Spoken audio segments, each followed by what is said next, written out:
Imagine sitting with us, a quiet room, two chairs, a small table, time set aside. No performance, no show, only conversation. Moments of listening, wondering, and remembering. Have a seat. You're welcome to listen. Welcome to the Just Right Stories. You spend a lot of time in situations that other people would consider dangerous, like if you play with animals, like bears, grizzlies, whatever. But you've also been with people who, like regular people, think of as being dangerous, like being in a prison or being with gang members. Can you share about that?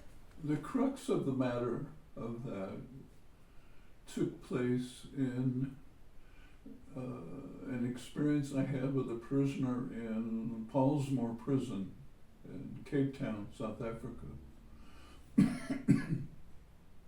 I was sitting in a corner in a corridor of the prison, just sitting there all alone. I had a couple little mats on the floor, and wardens and prisoners would walk by and acknowledge and go on with their business. One group of warden and maybe 5, 6 prisoners came, and the guy at the end of the line stopped, and he looked at me, and the other prisoners went on, kept going, and he looked at me and he said, "Who are you?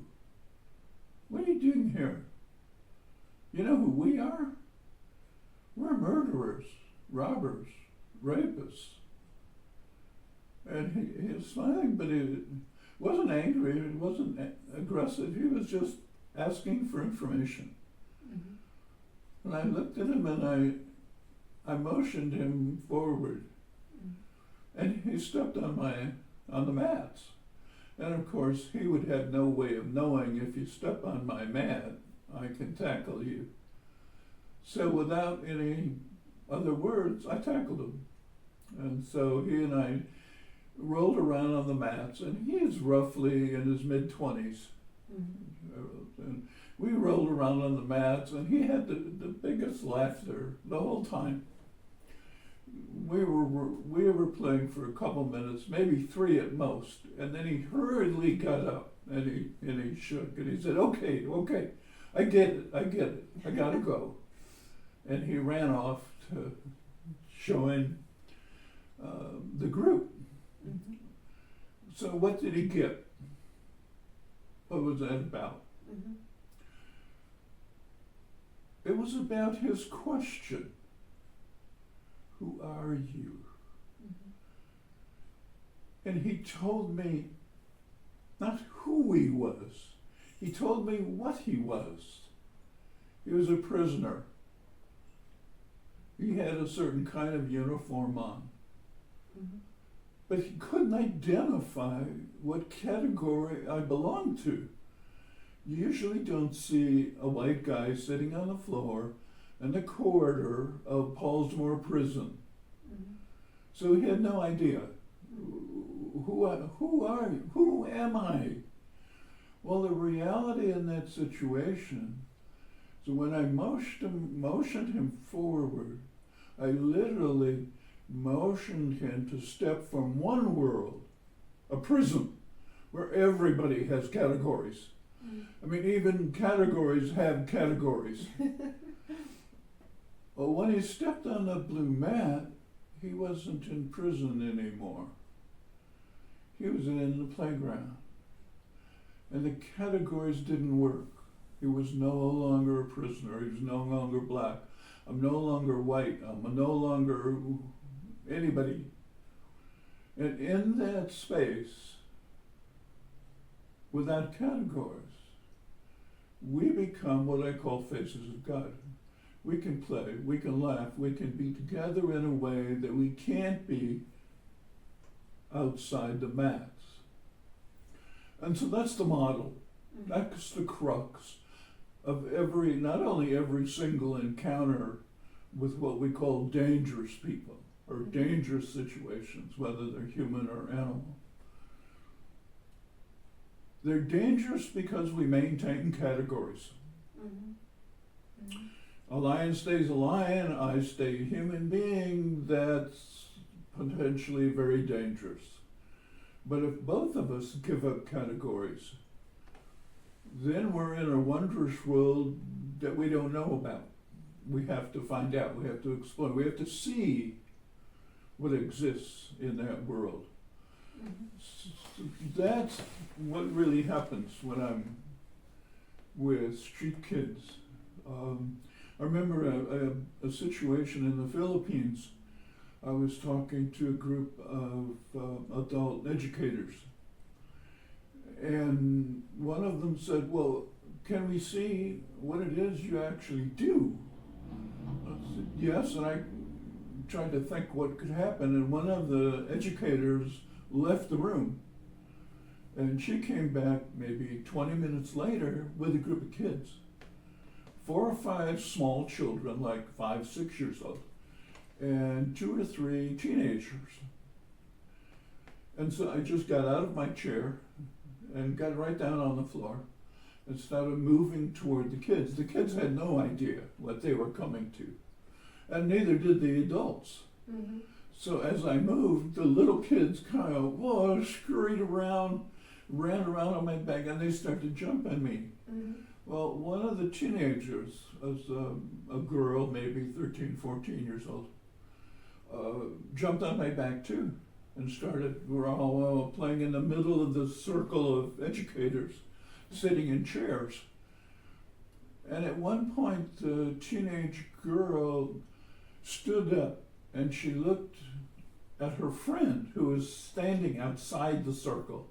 She looked at her friend and said, it's okay, he's human too. So there it is. What did she know? She knew that in that space, I wasn't American, I wasn't male, she's not a street kid, she's not a teenager. We're all human too. Mm-hmm. She knew, she could feel that in that playground, Mm-hmm. the world changed. And that's the idea. Original play, we create a world that's not bound by the characteristics, the categories, the roles, the rules of the normal world we live in. That allows us to do things we can't normally do, like play with prisoners. In one situation, a young man told me what he did. And most of the prisoners never said to me why they were in prison. Mm-hmm. But he said, Fred, I'm in here because one day, he's a young man, in his 20s, I think. Mm-hmm. He said, I came home and I saw a man raping my sister. So he shot the man, killed him. And he turned himself in to the South African police. And this is a young black man turning himself in to essentially white South African police. And here he is in prison, playing with me. And he said, Fred, I want you to keep coming back. I want to keep doing this because when I get out of here and go back on the street, I don't want the kids to come here. I want to have a way to show them, don't end up where I ended up. He reminds me of another young man in Paulsmore who was a gang leader, and he had told all of his gang members not to interact with me. Mm-hmm. But somehow he saw what I was doing with other gangs, because the South African prison has a number of gangs inside and outside the prison. And when he saw what was happening with the other gangs, he told his gang members, I want you to all play with him. I want you all interacting with him. And then he said to me, Fred, I've never wanted to go home. I wanted to stay here. And here I'm a leader. Mm-hmm. if I go home, I'm not a gang leader. And I've been afraid to give that up. Mm. But watching you and seeing you play, what I want is to go home and see my mom. Again, a non-verbal way of bringing us to a point where we can interact, make decisions with options that we didn't have before. Mm. Yeah.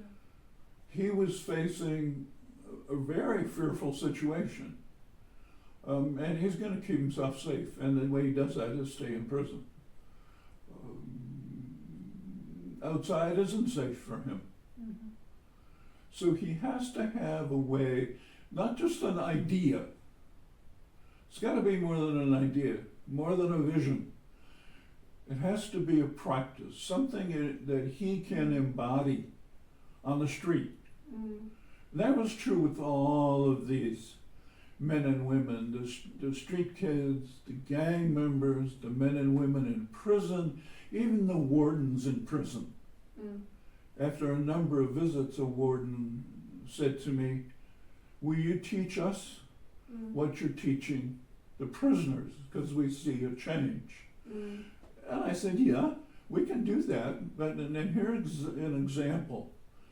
Often I would walk in the hallways alone or with Linda, and we would walk. In one case, we went to a room and it was filled with prisoners. Wow, they're just chock full in there. And the warden said, "Now tell them what you want." Tell them what I want. Okay, come on outside. So I had all these guys following us outside, and I was walking with the warden, and they carried at that time, in America we call them nightsticks, black batons with a handle on them. Mm-hmm. Mm-hmm. And what I watched is that the wardens would use them to poke prisoners, to move them along. Mm-hmm. And I said, "No, suppose you put the thing down. Give me your black stick. Don't use your black stick to move them. Use your hand, your open hand. Mm-hmm. In fact, use the back of your hand. And I'll show you where I want you to touch." And so I did it with a prisoner. I would come and use the back of my hand and touch just on the inside or the outside of the man's hips, and he would turn. I don't have to grab, I don't have to use force, I just have to move with him. And then I said, "Now you do it, give me the stick." And he was sensitive, but he did that. So I wanted to see that the power isn't the stick. Mm. Yeah. The power isn't a position called warden.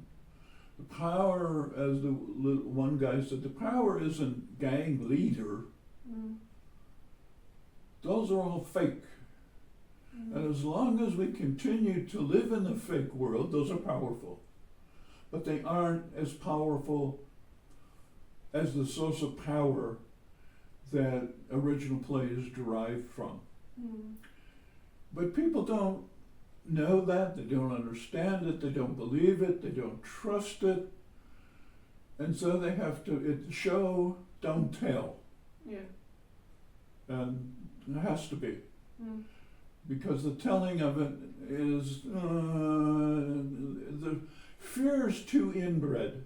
It needs to be tangible. You need to feel it. You need to experience it, because there's no other way in really believing that there's nothing to be afraid of. Yeah, that's No right. way. That's exactly right. I was asked once to come to a school in East Los Angeles by a teacher, and teacher counselor, and she had me come and first just watch, just sit with her. We sat outside and watched on the playground, and she said, "I've got a group of boys, 6 or 7 guys, they're 13 years old. They didn't go to class.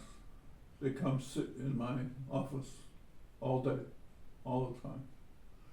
I don't know what to do with them. The school doesn't know what to do with them. When they're not here, when they're not at school, they carry guns. And I'm afraid that it's going to get worse. I want you to come and do whatever you do. I said, okay. So we arranged that I would come every Friday for 3 hours for 10 weeks. Mm-hmm. And so I did that. The first time I came, I told her, now don't tell them anything about me. Don't say I play with animals or kids or nothing. Don't, just let me come. Mm-hmm. So I came and these guys were sitting, she had a kind of a room attached to her office with a bunch of couches and chairs in it. And that's where these guys were. They were all sitting around, lazing like 13-year-old guys, just hanging out is what they were doing. And I walked in and didn't say a word. And I had with me a package of photographs of me playing with wolves. I sat down and I took the photos and I threw them on the floor. Just opened them up. Didn't say a word. Just sat there. Mm-hmm. And the boys that were closest to those looked down and it got their attention. So they looked down and others got up and they were holding and passing. And one boy said, hey, that's you playing with those dogs. I said, those aren't dogs. Those are wolves. And another one said, no, wolves eat you. I said, no, those are wolves. Mm-hmm. And I'm waiting. This is bait. Mm-hmm.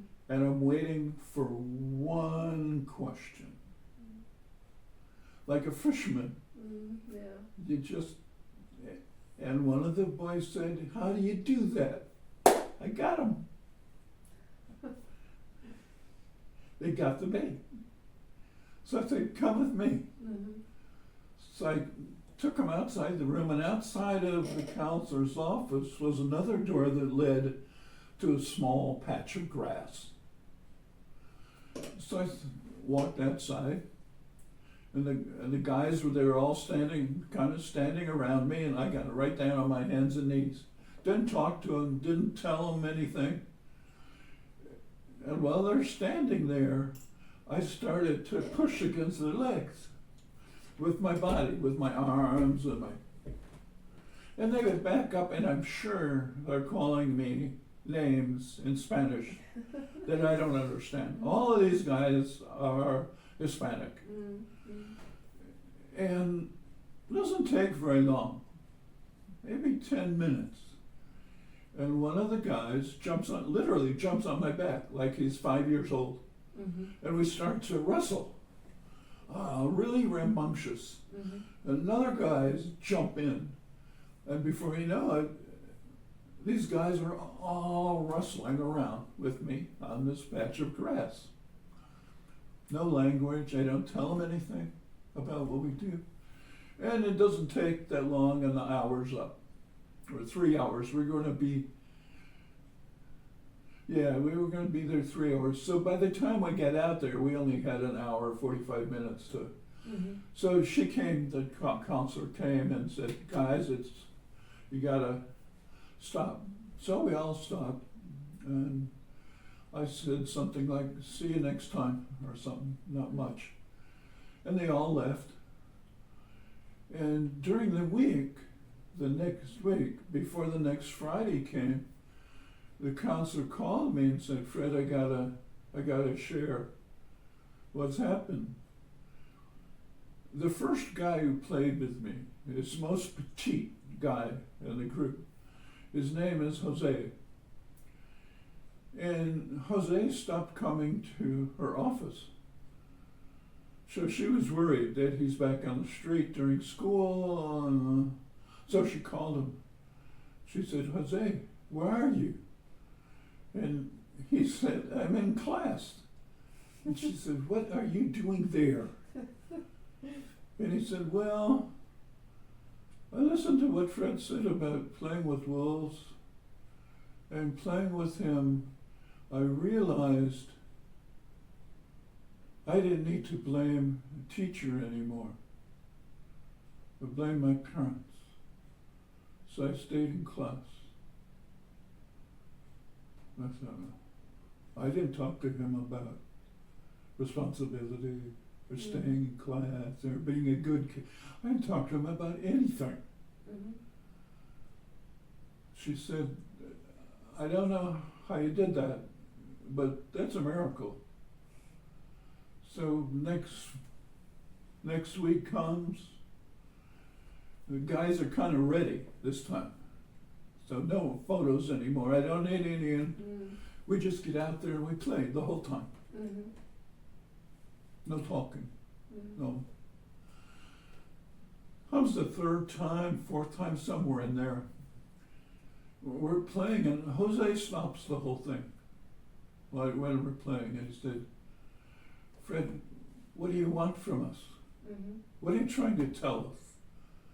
You want us to get out of the gangs? You want us to put guns down? I said, no, Jose, I'm not telling you that. What then? Mm-hmm. What is it you want? Why are we doing this? Mm-hmm. And I said, I want you safer on the street. And one of the guys said, yeah, I know about safety on the street. And he puts his hand behind his back and pulls out his hand. Imaginary gun. Yeah. And I said, yeah, okay. So then I said to him, okay, so that you know about that. Let's say you're walking down your street and a car backfires and you hear that. What do? And they all looked at each other like, did that. And I said, okay. Now let's suppose you pull it. What do you do next? Shoot it. And they're laughing and joking with it. This is all good fun for them. I say, okay, now suppose on the other side of the street a mother is walking with a young child. And your shoots a young child. What then? And what they did was just shrug their shoulders. It had no meaning. So I said, okay, this is why we're doing this. When you're walking down the street, I don't want your first motion to be a hand behind your back. I want your first motion to be a settling down into your hips. Because once you do that, you won't need to reach behind your back. So I'm going to change the first body motion you take when something happens that you don't quite understand. And Jose just kind of said, okay, let's play. So we went back to play. And came to another couple of weeks, 8th week, I guess, something like that. Jose came and he was so excited. He was just lit up. And he apparently hadn't told the boys what he wanted to say. So we were all there, and he said, I did it. What? What'd you do? I put it down. And he actually made the motion of putting it in his back and putting it on the table. Like emotion, putting his gun He away. put his gun down. I remember thinking, there's nothing I can say to that. The amount of safety he would have to feel is beyond what I can talk about. So we don't talk. We just played. It came 10th week. It was my last week according to our agreement. And I came in, the boys weren't there. Yeah, the counselor was crying. And I asked her what was wrong, and she said, Jose is gone. I didn't know what that meant. I mean, like gone, died? And she said, during the week, the past week, Jose had been living with a single mom, and his mother remarried, and the new husband gave her a choice, Jose or him. She chose the new husband, which meant at that time in California, the boy went to foster care. And when he went to foster care, it meant new school. She could not know where he went. She couldn't know anything about him according to the rules of foster care. And she said, and neither can you know anything about where he went, who he's with. You can know nothing.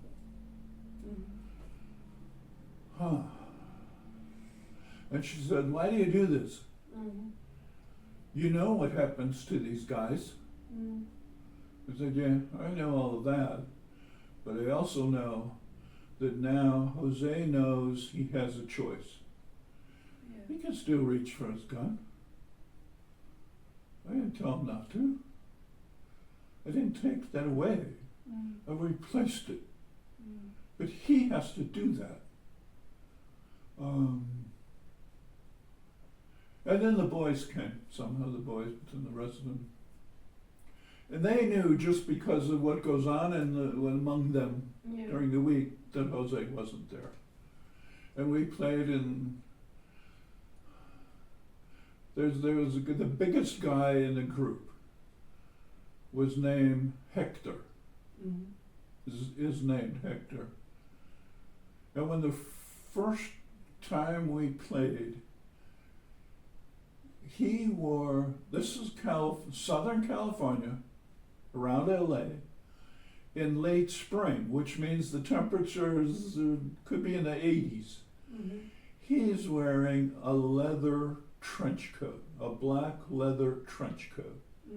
Underneath, he has like a white t-shirt and gym shorts and white tennis shoes. But then there's this huge, long, black leather trench coat. Like an armor almost. But on this day, he didn't wear it. And after the guys all go home and we shake and pump hands and do all that stuff, she said, "Did you notice Hector?" "Yeah, what happened?"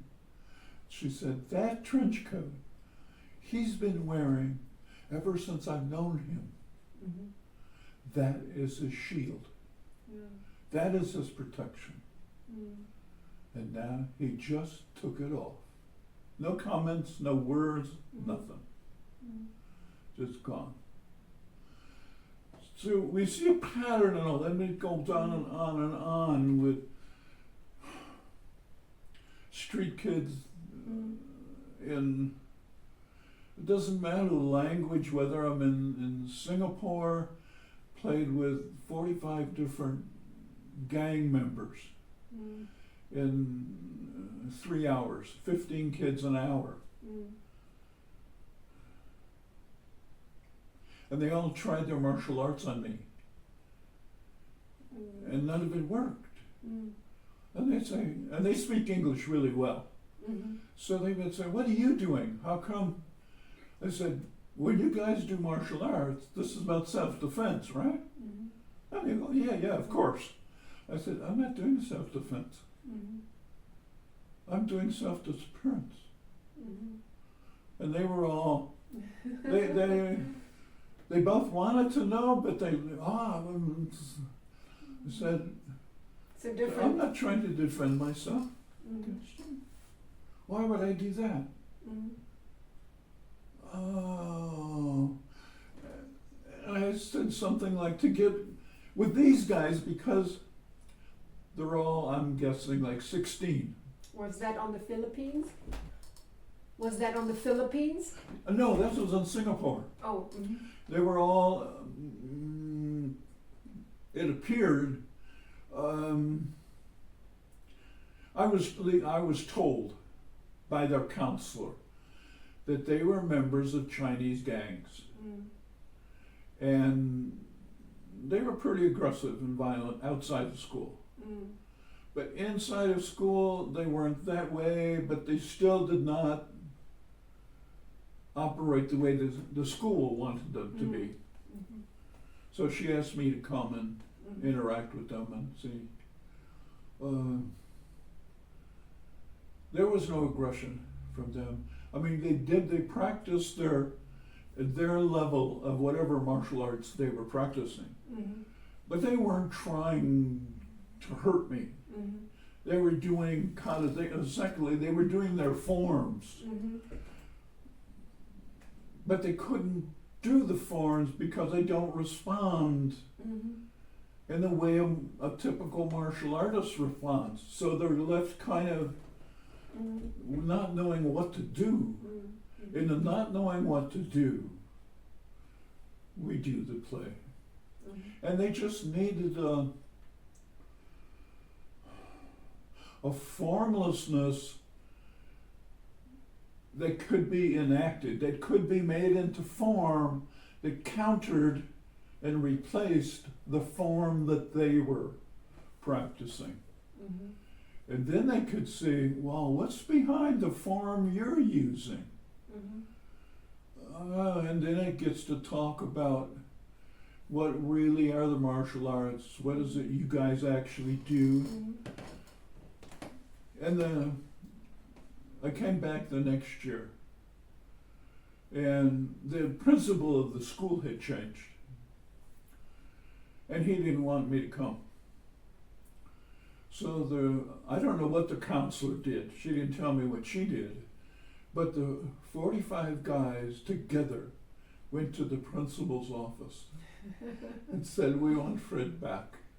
So they got me back.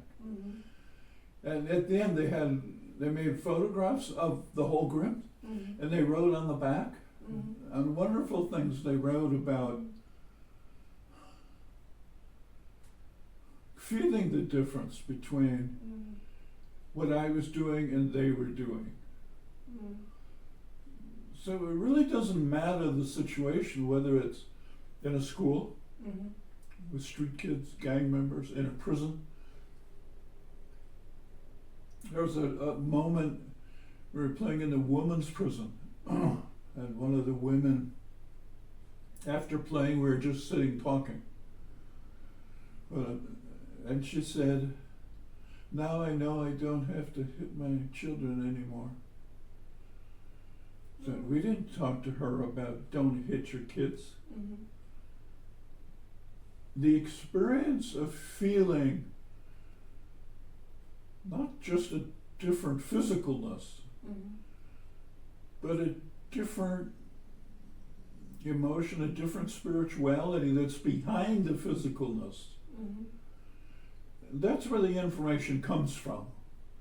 And you demonstrate that information in how you touch and how the other person feels.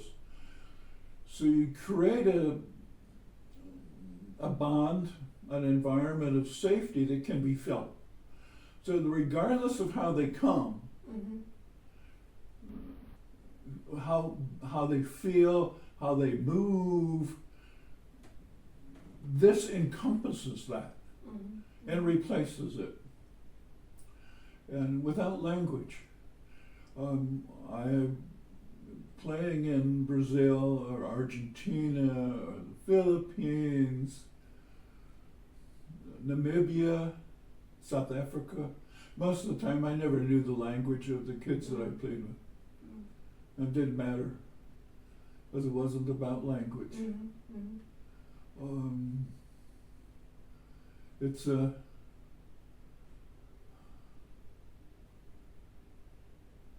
probably one of the most dramatic experiential ways to feel what I call the triune, the Trinity of the play experience. So there's my presence, the presence of another person or persons or being, an animal, and the presence of God. And in all of that, I am not the I that I'm talking to you now. I'm not the I that's outside the encounter. In order for the encounter, for the safety to be there, gang members, I never asked gang members or street kids or prisoners to trust Fred. This is not about trusting me. And they could feel it. That's why I could walk alone in the prison or be alone with street kids. I remember a situation with a group of street kids in, I think, was it Cape Town or I think Cape Town. We had gathered a group of street kids from a center, and we walked towards a little park in the middle of some apartment buildings. And as we got to the park, I was thinking to myself, I don't know what to do with these guys. These guys are big. It's not just 10-year-olds and 12-year-olds, it's like 18, 19. What am I going to do here? And I didn't know. But I never know, so that was not that big a deal. We get to the park, and I look, and in the middle, it's mostly grass, and in the middle, there's this sprinkler system spraying water all over. And without thinking, I ran to that sprinkler, and I jumped over it. And on the other side of it, I fell down. So all these street kids, they all run, jump over there, and jump on me. And we're all wet, playing in the grass, and a young man and what I think of as a house mother, a middle-aged woman, came kind of to organize the kids, because they didn't know me either. Nobody knew me. And they're sitting on a picnic table watching us in front of them. And I went like this to the black house So you mother. motioned her to come? She was so much fun. She got up, and she's a heavy woman, and she ran and jumped right in the pile. These guys, the laughter was, we must have shaken all of the apartment buildings. They had so much fun with her in there. And we heard this screaming, yelling. And we looked up in one of the apartments from way up high. There's a white lady who's yelling at us. And she's saying, "You stop that now, you stop that, you let him go, I'm going to call the police." Oh my God. And we all looked at each other, looked around. I'm the only white guy. Oh yeah. They said, "What does she see?" She sees 10, 15 black teenagers, street kids, literally street kids, on top of this white guy. This is South Africa. Oh my God. Did the police come? So she sees categories, Yeah. and that's all she can think. But what she's looking at is no categories. An entirely different world from the inside than from the outside. Yeah. And again, that's the crux of what original play is offering to the world. Yeah. This is not pretend, it's not a nice vision, it's not hope, it's living a difference. And that's its power. Yeah. You've mentioned before, and also last time, you mentioned a face of God, being a face of God. What do you mean when you say that? What does When you talk about being a face of God, being a face of God? what do you mean when you say that? I'm not exactly sure. It was an expression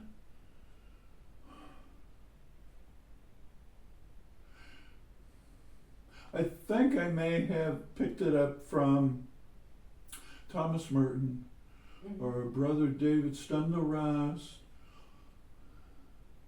I wanted an expression. I wanted a linguistic way to describe what the experience felt like during play. Because while I obviously know shapes of lions and elephants and black people and white people and all of that, while I'm playing, those categories don't exist. So what is it that does exist? And I thought, oh, face of God. We're all different faces of God, of course. That makes sense. So that's when I say, and I often say in workshops or something, that I disappear in play. Never in 50 years has anyone ever asked me, what does that mean? How could they not ask that? But nobody does. And this is what it means. My body is there. Am I there playing? No. Because Fred has ideas and his own categories and wants and all that stuff. But in a play, none of those things are there. It's not that I consciously sit outside and say, okay, now I've got to give all of this, I'll meditate on it, I don't have to do anything. It's not me doing something. It's the acceptance of the space that allows me to be the face of God. That's just all there is. There's no... A lion, Nala, was just as much a face of God as I am. And I'm guessing that she didn't try to be a face of God. But we all are that. In fact, we're all that all the time. But we choose to be our categories. It's much easier in the world we live in to live it as a category. But original play presents us with a powerful antidote to that life. And it's a living antidote. It's not just a, wouldn't it be nice if? It's not, I hope this works. I never hope. When I go into play that other people would call dangerous, I never hope it works at all. I don't need to hope. Because the notion of safety in a right-wrong world is a human activity. Am I safe enough? Did I do the right things? Did I do the right training?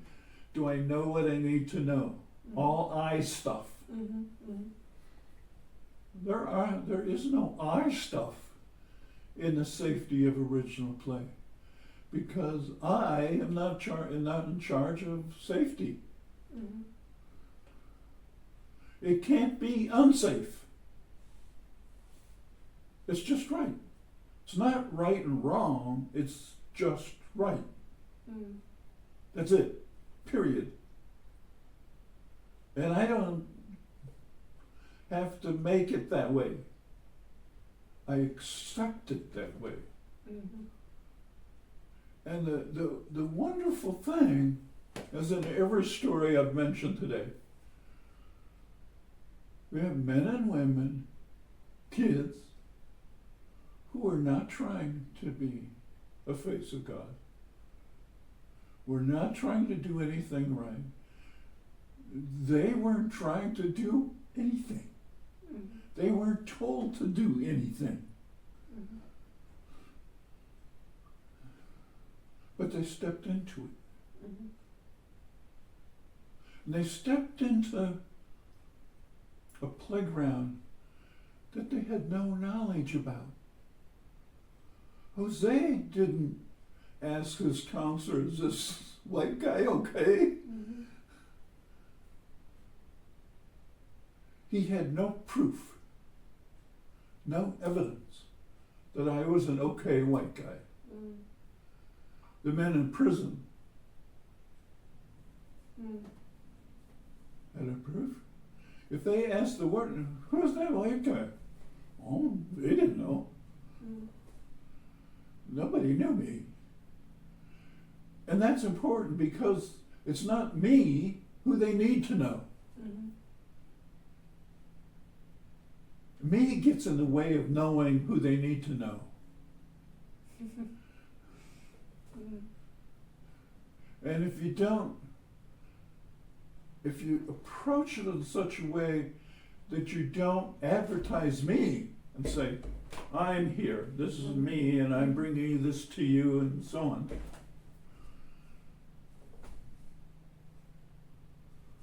It's just accepted. Mm-hmm. That's amazing to me.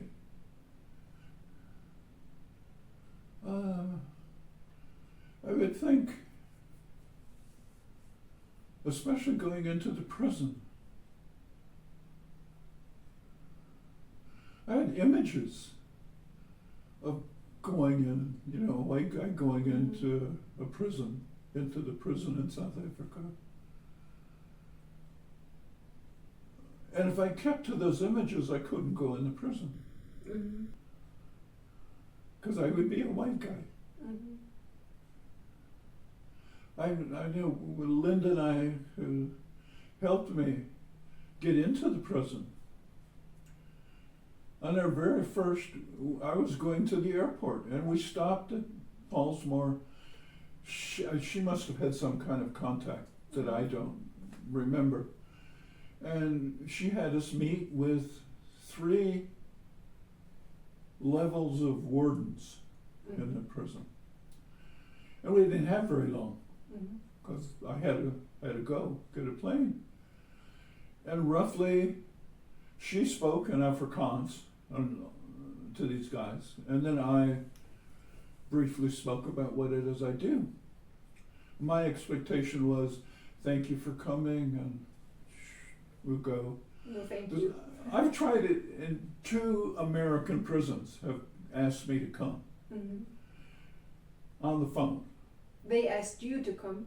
Come to their prisons. Okay. Mm-hmm. And all I need to do is, because they don't know what it is I do. Mm-hmm. And eventually I say, you know, what I do is 100% based on touch. And the white guys in American prisons are shut down as fast as they can, saying, well, you know, we don't allow touch in the prison. And for both those guys, I laughed and said, you're kidding me, right? Mm. How much violent touch you have in your prison? Mm. You mean you don't allow good touch in the prison? Is that what you're telling me? Mm. And then they hang up, they can't. Yeah. There's no way past them. Yeah. Yeah. In South Africa, they never even asked the question. Mm-hmm. Instead, they said, can you start today? And of course I couldn't because I'm going on a plane, but we arranged for me to come back, and Mm-hmm. it's an entirely different beginning. American prisons were definitely afraid of the touch that they are full of. So you were able to spend some time in prison playing with the people there. What is it that you learned from them? Because all your playmates have something for you to learn. Yeah. So what is it what you learned being there? I think I was surprised how quickly they could accept me, what I did. Mm-hmm. So it's so hard to use English to. They didn't accept me. They accepted the face of God. That's what's surprising. How they could see it, how they could feel it. They weren't feeling me, they were feeling the face of God.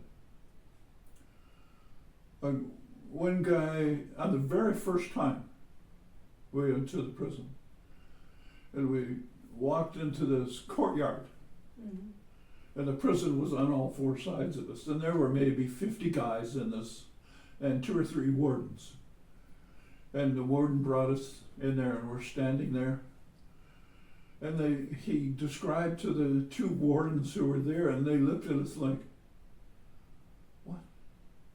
You crazy?" So one of the wardens said, "Okay."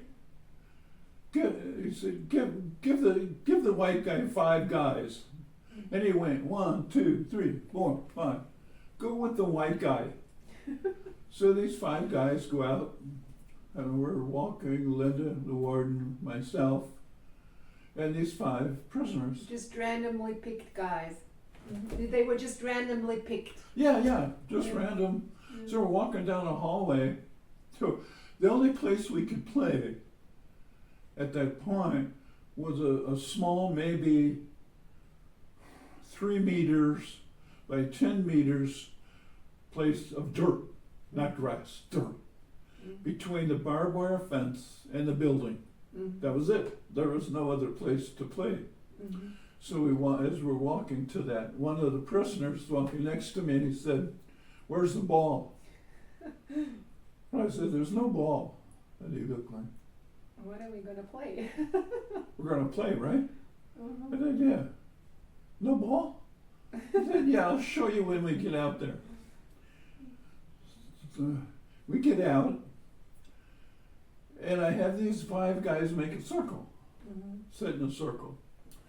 And I sit down. Linda's there, and there are 3 wardens with us, this first standing behind her. And Linda says a couple of things to the guys, or maybe even to the wardens in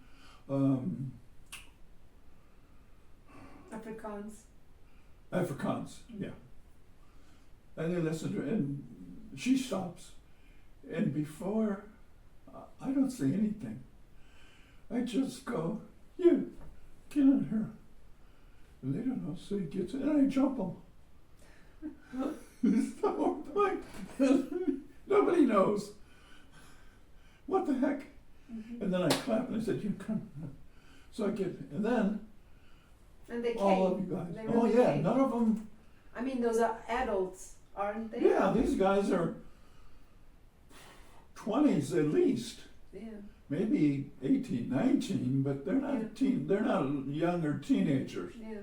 These are older guys. And then we get to a point where all the 5 guys are on me at the same time. All, not just on me, they're on each other all over the place. And somehow, some way, one of the guys gets hit or kicked or something happened.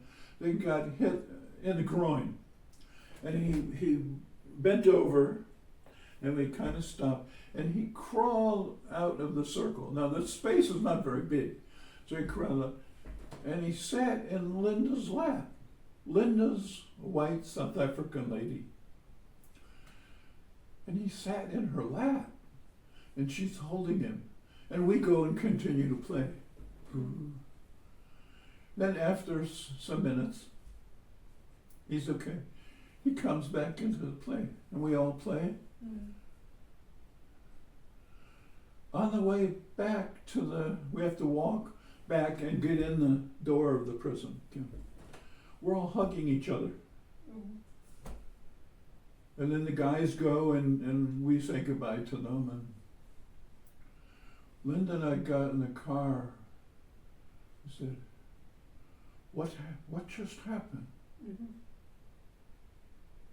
Realize not only did the prisoner sit in your lap for a hug, none of the guys belittled him. They didn't make fun of him. They didn't attack him. They didn't. How did that happen? What's that about? We I don't know.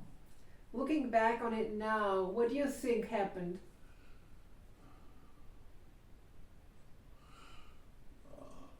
I think that what happens is an original play creates safety. And the safety is God's love. Not Fred's love, not Fred's ability to do this thing or that thing, not Linda's ability, but our ability to create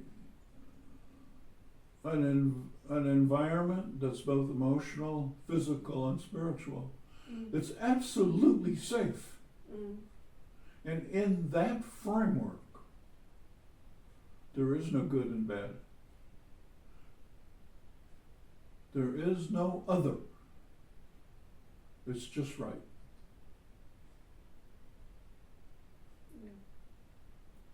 And you let it go because you didn't create it in the first place. One of the guys one time said it was a time when we were sitting there's a different, the prison has huge blocks of buildings for this kind of prisoner, that kind of prisoner, and so on. We were in a different block. And at one point we were sitting on a grass area outside, and I'm playing with some, and Linda's talking in Afrikaans to some guys. And guy says to me, you know, when you're not here, we put the mattresses in our bunks on the floor and we play. And I looked at him like, Really? yeah, right. And he said, no, really. That's what we do. Wow.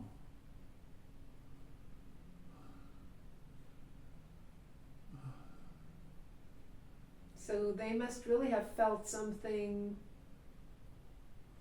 that changes, that makes them feel very different from like the regular prison life. And something that's even worth doing something that you would think is really weird for adults to do. And it's appropriate that we can't define it. Whether it shouldn't be defined, does it need to be defined, can't be defined. I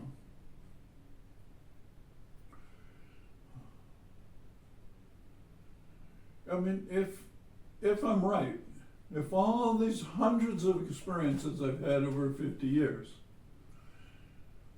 is a pattern, it totally replaces the world that we know. This is not an addition. This is not a minor change in what we know.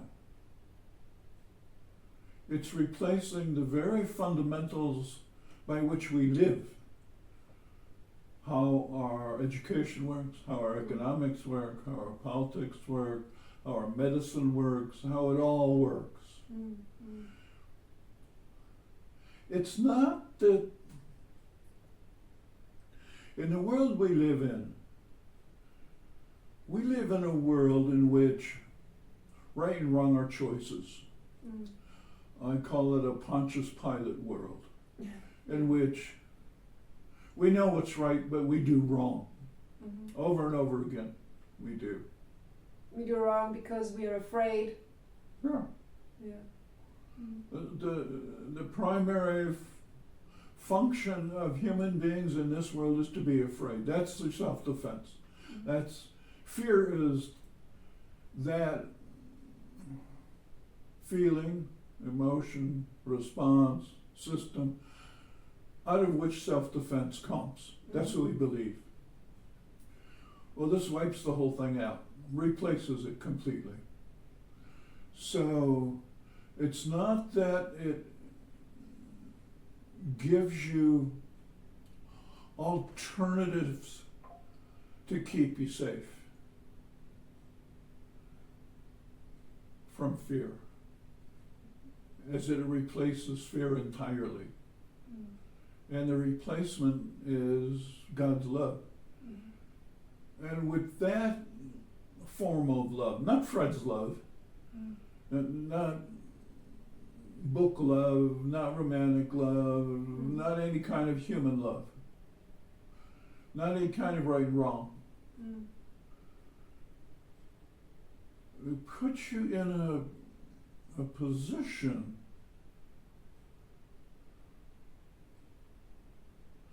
where what you do is just right. The just rightness of it has no fear in it, one way or the other. And it doesn't cause anyone else fear. It's not making me stronger, more right. It doesn't make me more anything than anybody else. And it's what happens in the event, all of these events that we talked about today, is a relationship. And it's the relationship itself out of which action comes. And the action is not me doing something to a prisoner or a lion doing something to me. It's the relationship in which three beings move together in a way that something new happens. What is this something new? I never know. I couldn't know. There wouldn't be any reason to know. And everybody without trying just does the exact thing that fits with what the other being is doing. Wow. And yet, from the very first time I played, 50 years ago, when playing on and not knowing anything about what it's doing, not having any experience, and playing with kids, and a child runs at me and my arm moves up in just the right way to move him into my body, and we roll and he rolls off. And I sit there, what happened? How did I do that? Oh no. Well, I just let it go. I don't think about it. Just coincidence or something. But after 1 million coincidences, it's not a coincidence anymore. No. You start to feel that this is just like This is the way it's supposed to it's be. supposed to be. It's like we were designed for that, and we don't even know it. It's thrival of the fittingest.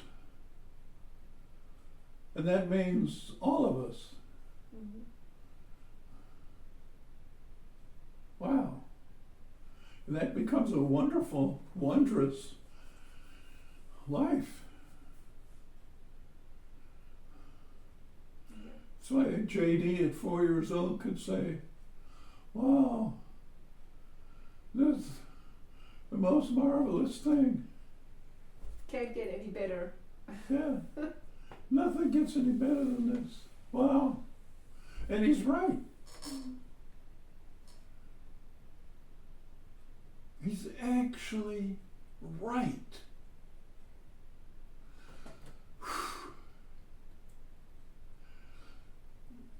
That's scary and exciting at the same time. What do you think? Why do you say it's scary? What is the scary part? I mean, it's so unknown and so big and so powerful. Mm. Ah, it's like swimming with a whale, Mm-hmm. and you can't get over the bigness, Mm-hmm. or even a grizzly, and you go, ah, it's just. Yeah. Uh, Thank you for sharing yeah, this thank you.